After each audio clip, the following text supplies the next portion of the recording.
Bienvenidos a las cápsulas literarias de Marruecom, el espacio donde analizamos y celebramos las voces más influyentes de la literatura contemporánea. Hoy hablaremos de la escritora Juana de Ibarburu.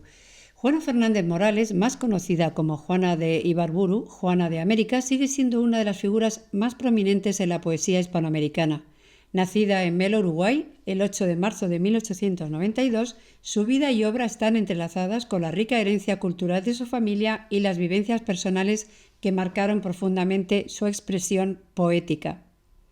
Juana se casó con Lucas Ibarburu en 1913 y adoptó su apellido, por el que sería conocida en el ámbito literario. El matrimonio se mudó frecuentemente por todo Uruguay antes de establecerse en Montevideo, donde Juana comenzaría a publicar sus primeros poemas bajo el seudónimo de Jeannette Dubar. Su obra inicial fue muy bien recibida, pero fue su posterior producción literaria la que la catapultó al estrellato. En una carta fechada en Montevideo, el 29 de julio de 1919, Ibarburu pedía opinión sobre su primera obra a Miguel de Unamuno, con la petición de que remitiera ejemplares de su libro a los poetas Antonio y Manuel Machado, así como a Juan Ramón Jiménez.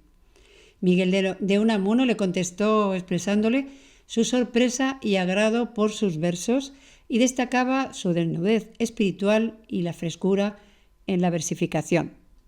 El gobierno le ofreció una cátedra de lengua y literatura en el Instituto Normal, adoptándose su libro Páginas de Literatura Contemporánea como texto escolar.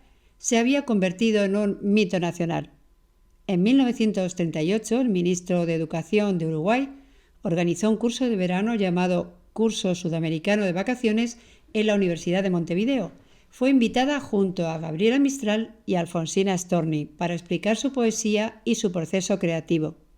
En su conferencia, titulada Casi en pantuflas, expuso que el acto de creación poética ocurría en soledad, en un ambiente cotidiano, alejándose así de la idea de santidad referida al poeta hombre. El 3 de octubre de 1947 fue elegida para sentarse en un sillón en la Academia Nacional de Letras. En su discurso de ingreso dijo: «Nunca conocí fiesta mayor que cuando mi padre recitaba, bajo el rico dosel del emparrado, versos de Rosalía, de ahí mi vocación». En 1950 fue designada para presidir la Sociedad Uruguaya de Escritores.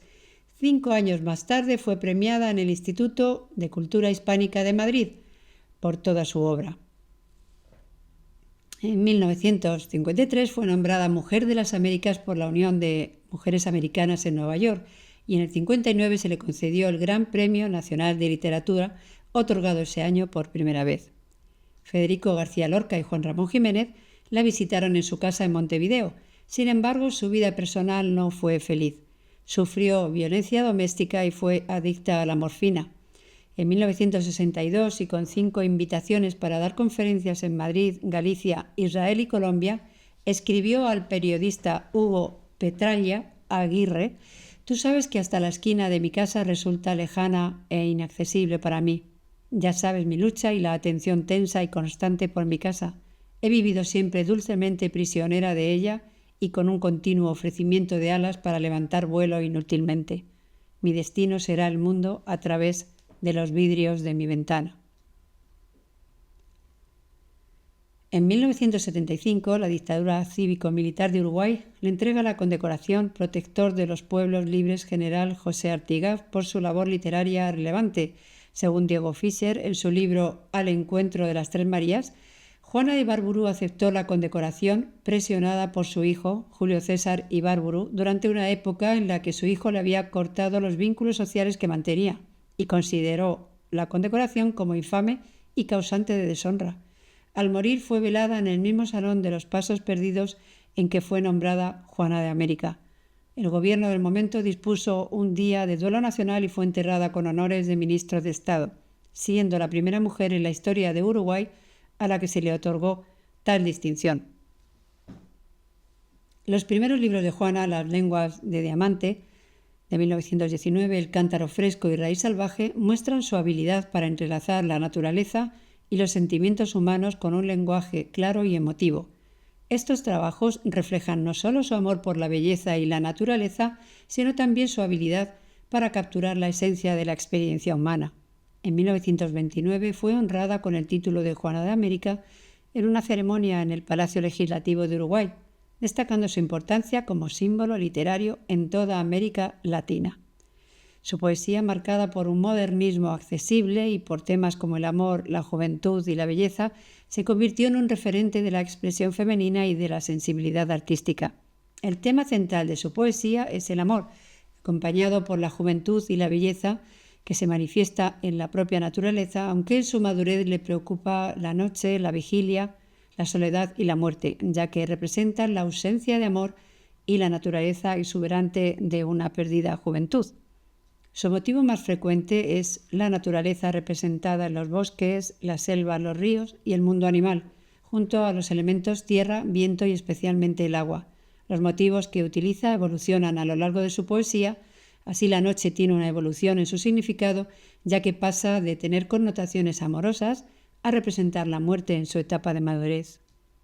El paisaje marino, que aparece en su fase madura, refleja una crisis personal, representando la soledad y, por tanto, el presentimiento de la muerte.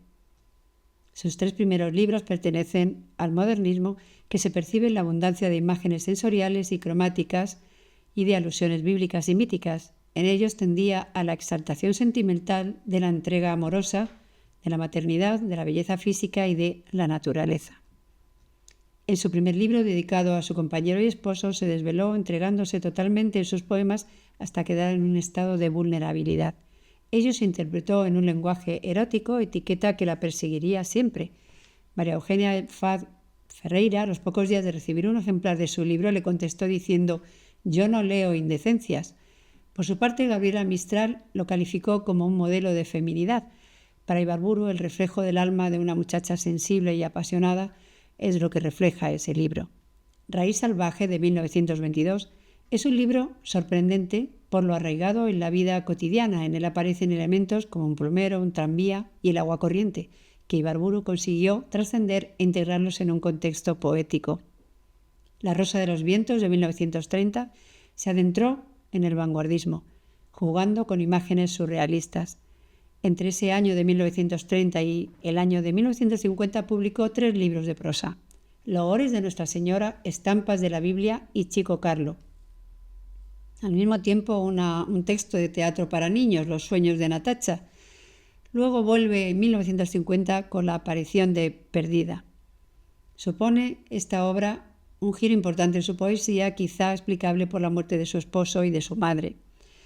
En la última entrevista concedida en 1974, cuando se le preguntó qué libro elegiría, comentó que Chico Carlo, porque era casi autobiográfico. Eran los recuerdos de su infancia y pensaba que de alguna manera eran los recuerdos de la infancia de todos. Juana de Ibarburu no solo escribió poesía, exploró la prosa y el teatro, como hemos dicho, expandiendo su influencia en la literatura latinoamericana. A lo largo de su vida enfrentó desafíos personales, incluyendo problemas de salud y la muerte de seres queridos, temas que la influyeron evidentemente en la evolución temática de su obra hacia reflexiones más profundas entre la soledad y la mortalidad. Juana de Ibarburu dejó un legado indiscutible como una de las voces más resonantes y perdurables de la lírica hispanoamericana. Su vida, marcada por el amor a la palabra y la complejidad de las emociones humanas, continúa inspirando a nuevas generaciones de lectores y escritores, manteniendo viva su memoria como Juana de América. Gracias por acompañarnos en este viaje literario. No olviden seguirnos para más episodios y descubrimiento en el mundo de los libros que propone Marruecom con sus cápsulas de literatura. Hasta la próxima y sean felices.